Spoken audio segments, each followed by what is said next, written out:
It's the golden ticket question. Is it possible to make money on Instagram? Can you actually sell products there? And what about coaching? Can you sell services there? Isn't Instagram all about beauty and fashion? Well, I'm glad you asked.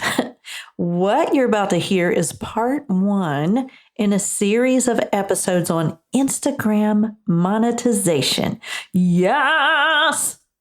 In this series, you will discover several different ways to earn an income through the platform, and you will be amazed at all the ideas my special guests are sharing. Today's Instagram expert and special guest is Suzy Goodwin, and I'm so excited to share this delightful friend with you.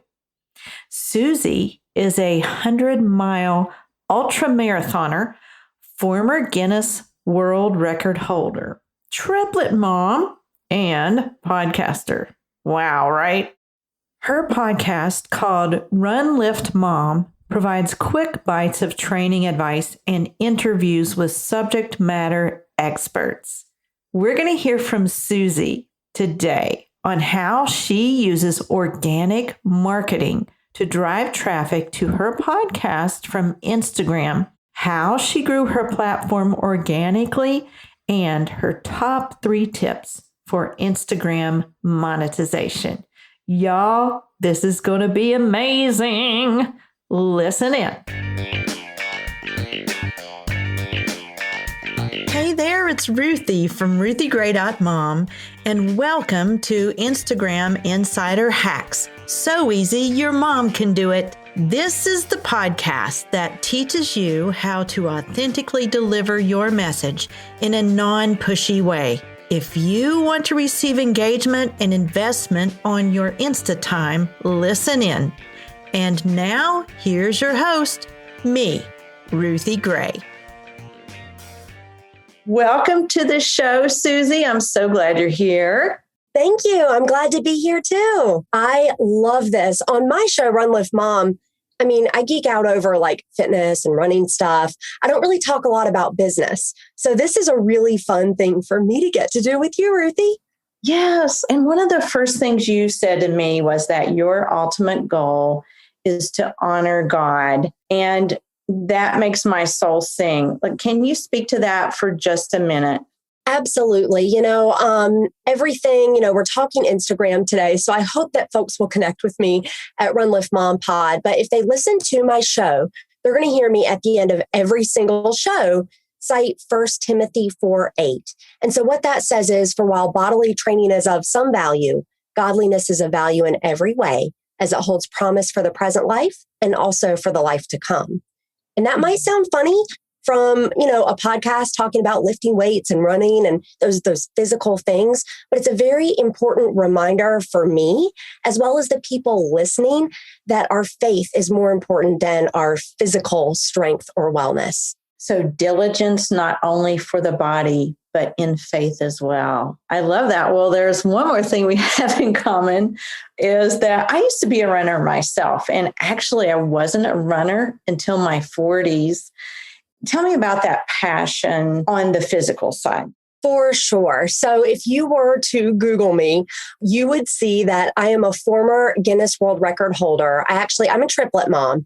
And so I pushed my triplets for a half marathon, which is 13.1 miles. And at the time, it was the fastest with a triple pram female, you guys. And if you've never seen a triplet running stroller, let me just paint a picture for you. It's like 3.5 feet wide. Okay. They're like side by side. It's looks bananas. And it was really, we live in a very hilly area. My husband is active duty at Fort Bragg. So if anyone's ever been to Fayetteville, North Carolina, you guys, if you're not on a hill, you're not on the course. So it was about 120 pounds worth of baby and stroller. And I weigh about $120 as well.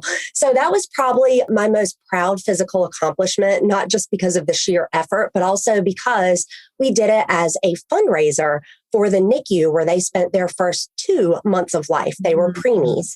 I'm also a 50 state marathoner. I've got 47 of the 50 states. I've done Boston, New York, Chicago, all those guys.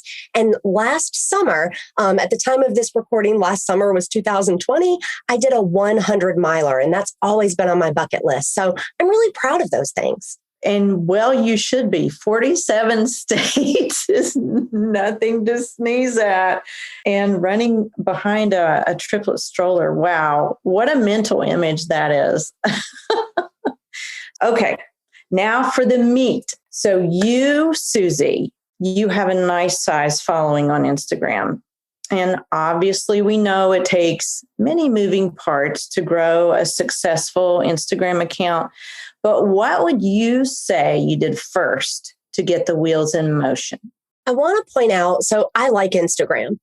Of all the social media platforms that we can be on, and I am on other platforms, Instagram, I love. Yes, I use it for my blog and my podcast, but I mean, first and foremost, Instagram doesn't feel like work. So initially when I launched this account, and I launched it from zero, just like everybody else, I launched it from absolutely zero. And y'all, I'm not famous. I had a blip on the radar with that Guinness World Record, but it seriously was like 5 minutes of fame.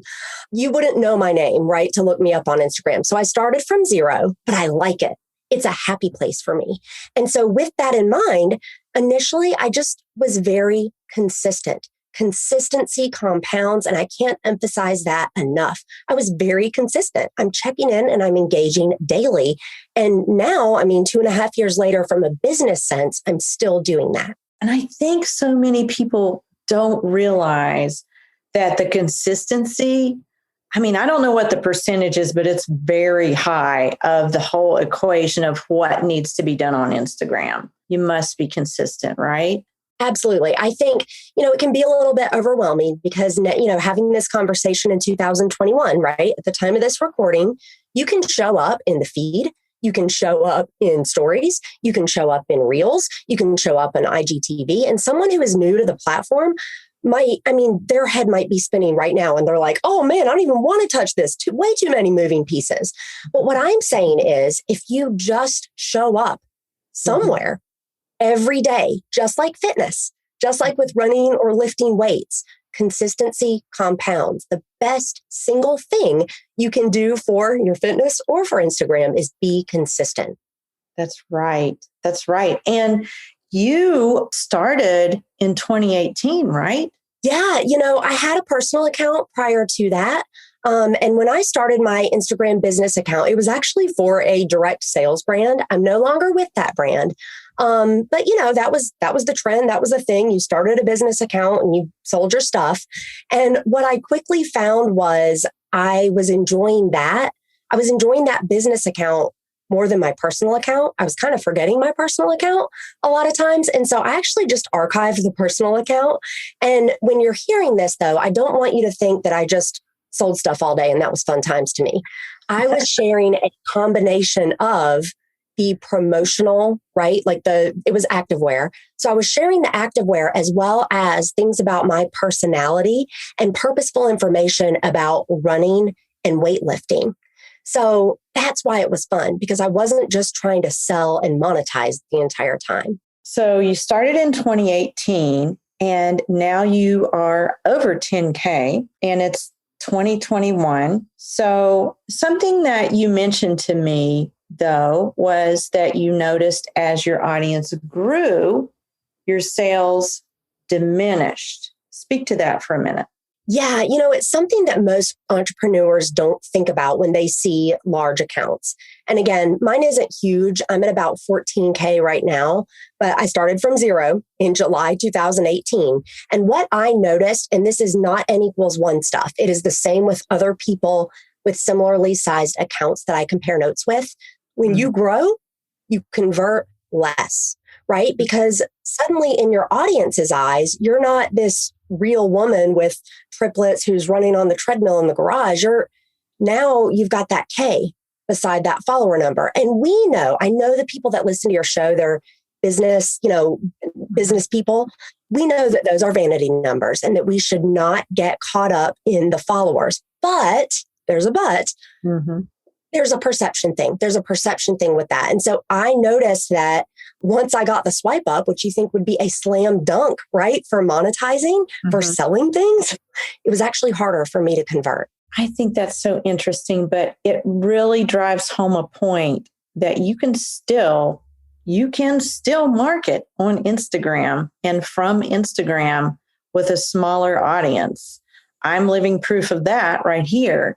I don't even have 10K yet, but it's because of one thing you said before, consistency, and then developing relationships too. So having that swipe up is nice, but it's not everything, is it? Really not, and just as if somebody is really close to 10K right now, they're listening to this and they're at like 9,500 and they're almost there. Yay. I just want to point out that yay, when you get there, you're going to have a different problem arise. And for that person listening that maybe they're starting from zero right now, they're like, man, it's a long climb.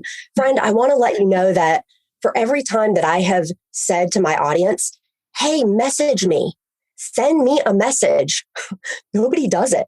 Nobody does it because they see 14K and they think I'm not going to respond to messages. So we have to grow and stretch and learn at each stage of the way, I guess. So let's talk about this. Do you have one specific goal for your account? Like, is it the podcast or do you diversify? And if so, how much traffic would you say goes to your shop from Instagram, or is it all going to the podcast? So I'm no longer with the activewear brand.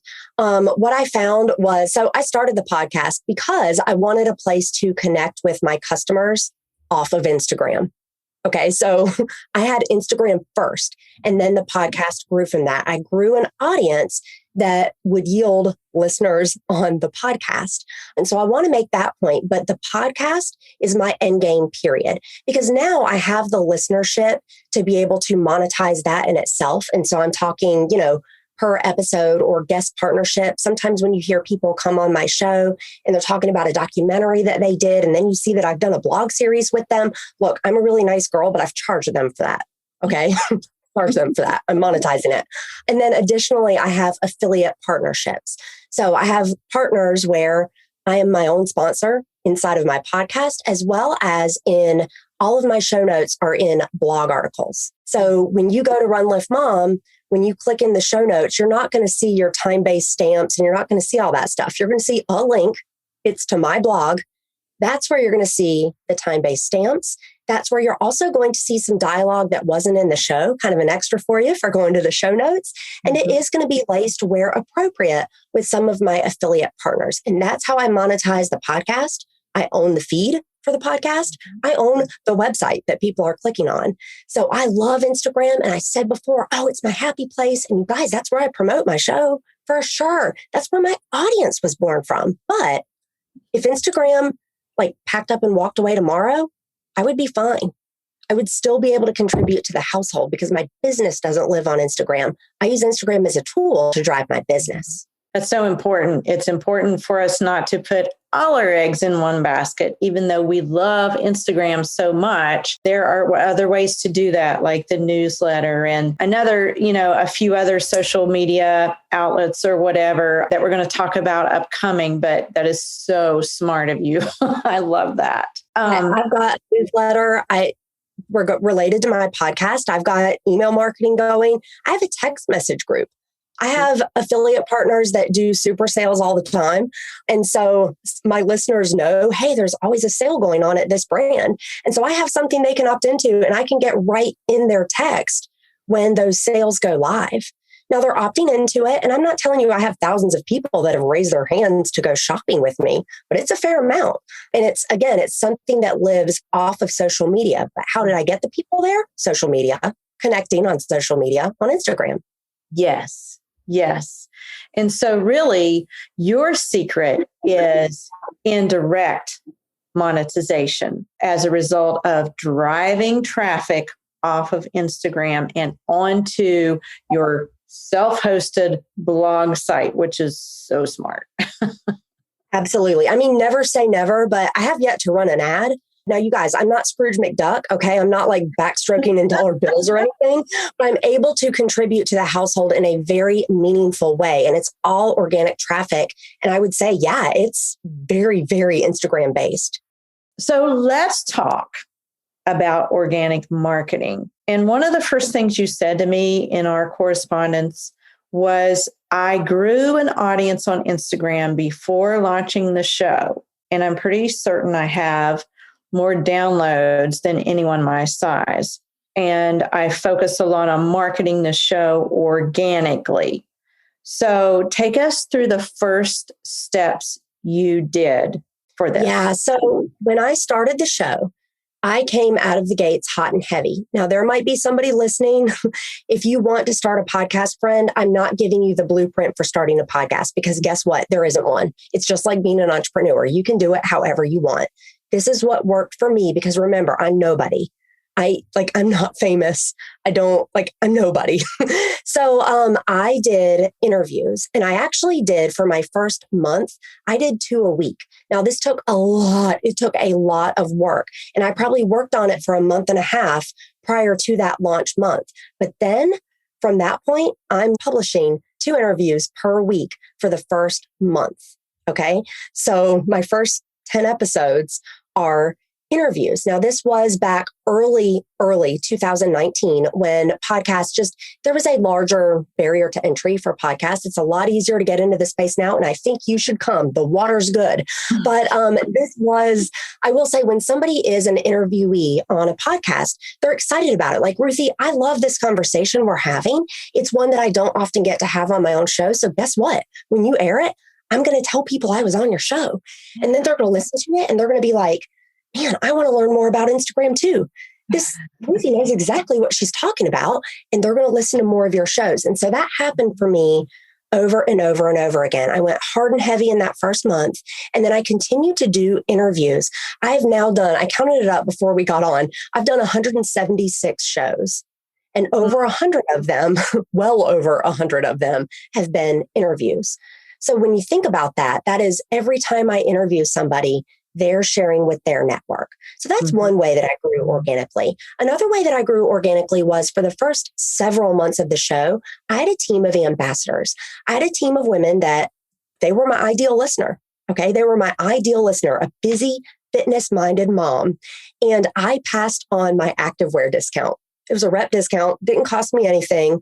They didn't have to order something, but if they wanted to, they could get it at my discount. So I'm not paying anything. And I had 20 people that could order, activewear or rep discount anytime they wanted. But the caveat was they had to share my show every single week. And so I gave them some ideas as to how they do that. Essentially, I was giving them a marketing packet of how to share Run Lift Mom. But then, so not only did I have these interviewees sharing, but I had these other women that we're sharing as well. And because we're talking about Instagram, you guys know what happens when somebody shares on social, right? They're screenshotting your show and they're tagging you. Guess what? That's one less thing I have to share that day. And it's the social proof that we know we need almost every single day when we're in business. So now I have to work less. I've got that social proof. Doesn't cost me anything. And I gotta have to give those women a lot of credit. Those ambassadors early on, they really helped me shape the show, because they saw themselves, and they were my inner circle. And you guys, they would give me constructive criticism.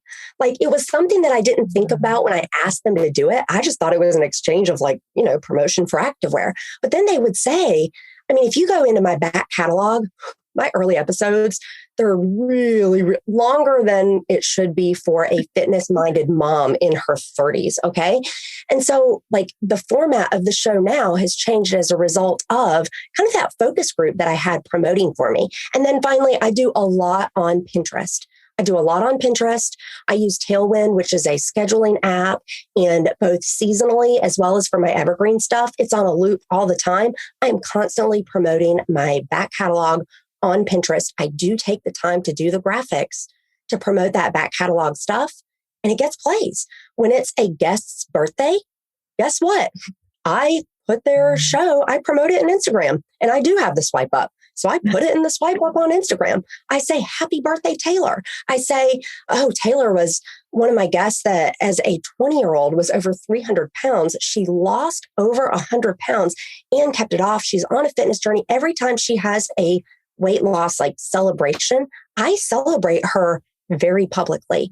And her show it's one of my number one shows. And see, that is so smart to use community I always say this, community grows opportunity. So if you serve your community well, like you have, then they love to promote you. They love to tag you in stories. You share their story and you tag them back. And a lot of times they'll do it again, And so it's so good to do that, to leverage that community the way you did.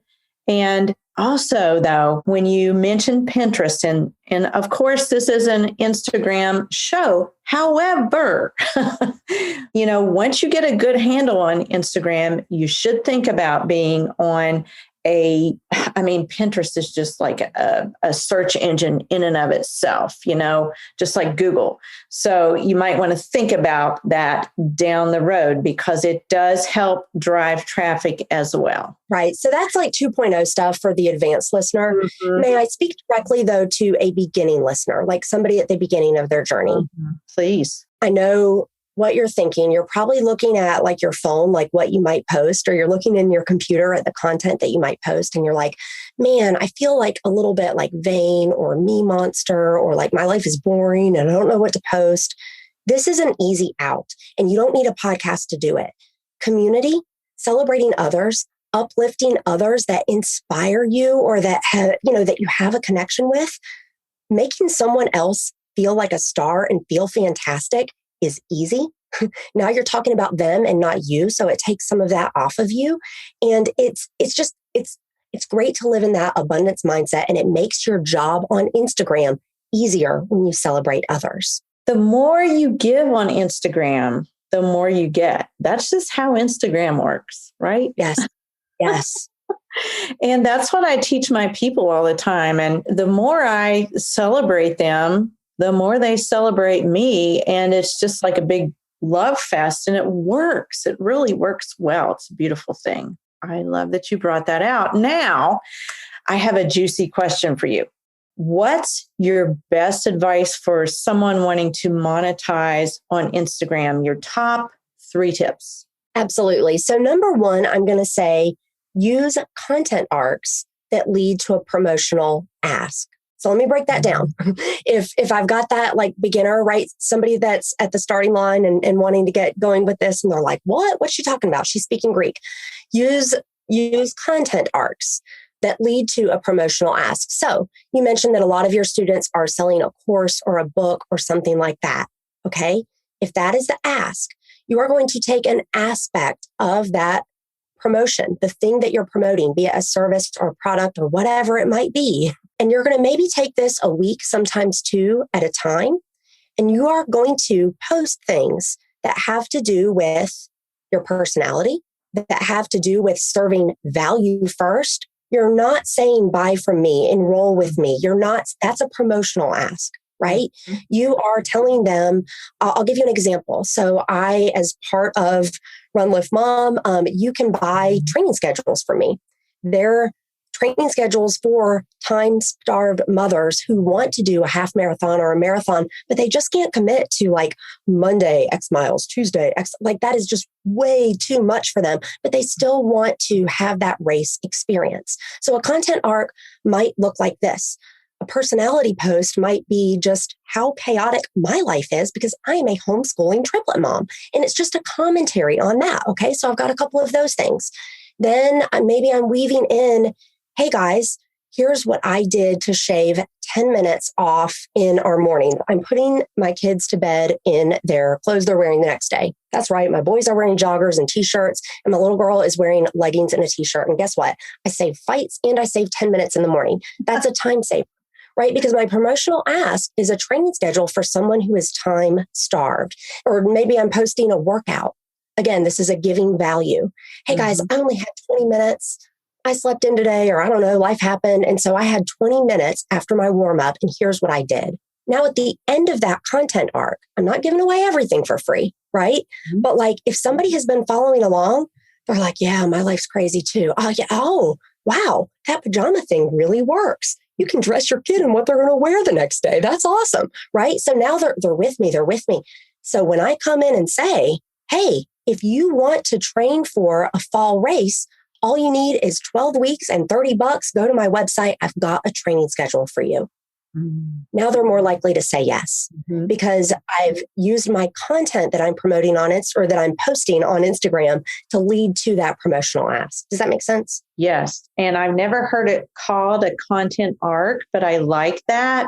It's just like what I call dropping the breadcrumbs. You're sharing bits and pieces of your life, how you make this work. For me, it's Instagram, my struggles, and they're saying me too. And then I lead up to, well, here's the thing that you can get for only, XYZ amount. And that is the long runway, isn't it? Yeah, it is. Old school salespeople. So you guys, I cut my teeth on selling yellow pages. So you'll have to forgive me. But I mean, like old school sales technique, it's called a trial close. Okay, so in social media world, we're calling it breadcrumbs. We're calling it content arc. Your old school salespeople, they call it a trial close. It's where you get someone agreeing with you during a conversation. That way, when you go for the close, i.e. to sign the contract, you just hand them the pen and they do it. Now, this is not to deceive anybody. This is not to like bamboozle them or anything like that. But if you can share something about your life and have them nodding yes and saying yes, when it's time to hand them the proverbial contract, which might be an enrollment to your course or your book, they're more likely to buy. I'm not telling you they're going to buy. They're more likely to buy if you have been trial closing them. Yes, you're not saying buy my thing every single post. You are serving your audience and you're meeting a need, and you have the answer to what they're seeking. Those who are hanging on every post, and like really soaking up what you're saying in stories and taking all your polls, you have the answer. So that once you finally share it, you're serving. It's your obligation to share that answer, right?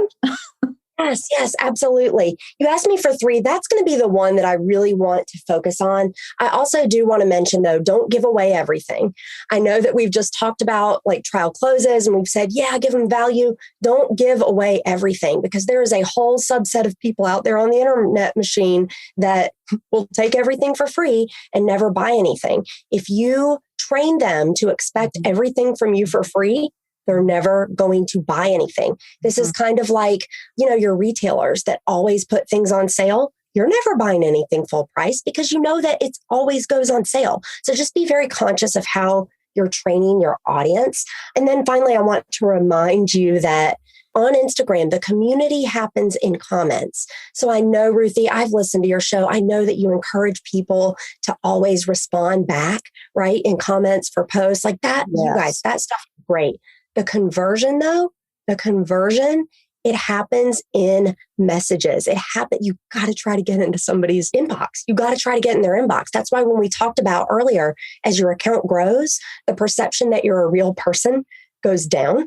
And so it's harder to get in somebody's inbox. I want to set the stage for you there because if you have a smaller account, I want you to consider this a competitive advantage because conversions happen in the inbox, in the direct messages. So to wrap up, Suzy, thank you so much for your time here. You have a lovely family photo at the bottom of your Work With Me survey, actually, page that's in your link in bio. And this is an area that moms want to cultivate a strong family presence, allowing room to grow, though, as individuals and model great character for our children. What would you say to moms of multiples building a business on Instagram? I would say you are you. You are uniquely you, and that is your superpower. So you guys, it is really exhausting to fake it, right? It's really exhausting to be something that you're not. That's got a very short shelf life. So if you see someone doing something on Instagram that's not your jam or not your style, it's okay to cheer them on and admire them. You don't need to emulate them though.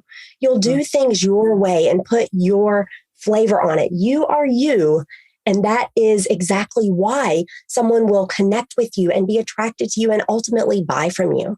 That's right. So if you see someone else doing like reels every day, that doesn't mean you have to do reels every day. You need to find the fit for you and make it work while you're serving your audience, right? Absolutely. Absolutely. Well, Suzy, thank you so much for being with us. How can folks find you? I mentioned I have the Run Lift Mom podcast and then also my blog and all the things. It's at runliftmompod.com. I'm on Instagram as Run Lift Mom Pod. And I just love connecting with folks. Like I say, my show is not about business, but clearly I love talking business. And so I look forward to connecting with your listeners, Ruthie. Yes. And thank you so much. You're so personable.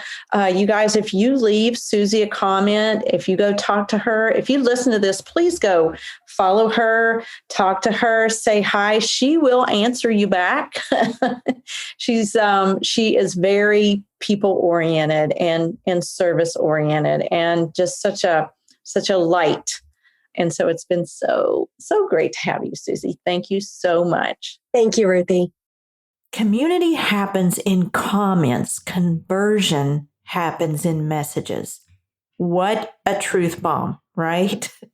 Suzy delivered so much value today. So I hope you take the time to digest and even re-listen to this episode. As always, I share a condensed blog version in the show notes.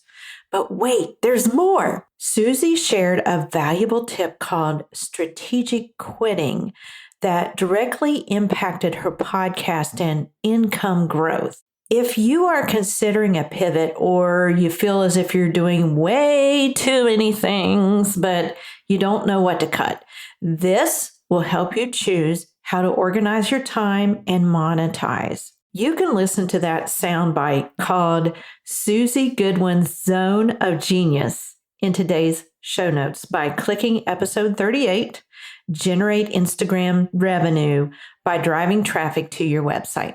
As always, thank you so much for listening, and be sure to tune in next week for part 2 of this series on Instagram monetization. Woohoo!